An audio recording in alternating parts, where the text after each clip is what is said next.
Hello and welcome to Sermon Shorts, where we try to give you spirituality in 3 minutes or less. This week is the climax of the Jeremiah story. Babylonians do come in and they invade. And what we see here is people are left with two choices. They can choose to do what God suggests through Jeremiah, or they can do what they think is right. Now really, folks, this is the Bible, this is not Hollywood.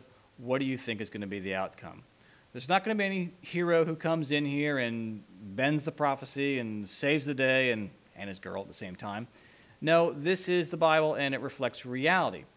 So what we have happen is Babylonians come in and invade, they kill a bunch of people, and some escape.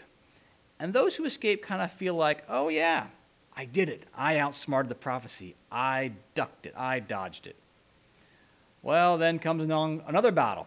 And those people are engaged in battle, and some of them die. And guess what? Some of them escape. And they go, so smart am I. I escaped the battle. I didn't have to succumb to God's rules. And they go off to Egypt, and they are happy there, except that, Jeremiah comes and says, God said he's going to come and wipe you out in Egypt. He's going to send the Babylonians, and they're going to kill you there. So in the end, everybody who tries to dodge God's prophecy dies.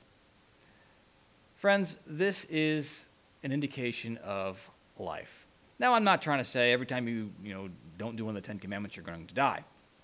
Instead, this is more of a microcosm story where within us there are all these elements of good and bad. But in our lives, we find that they're really pretty well intertwined. So we have an option here.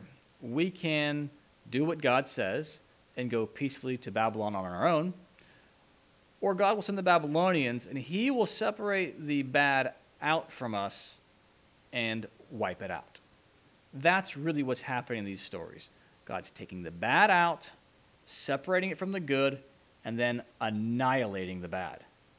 So that all that is left with us is the good parts. Well, that's really a pretty good story. God's doing a lot of hard work to get rid of the bad in us.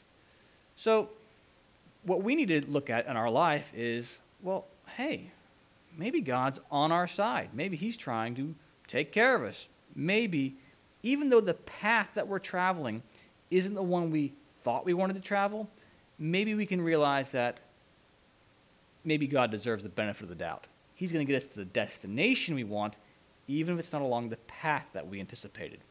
That's what the Israelites had to learn, was that things don't always happen the way you want them to. I mean, let's face it. Who wants to leave their home and go to a foreign land and live in captivity? It doesn't sound very appealing. But the bottom line is that when it's all said and done, when the day is over, God's giving them the land, and he's giving it to the good people. He's trying to do the same for you.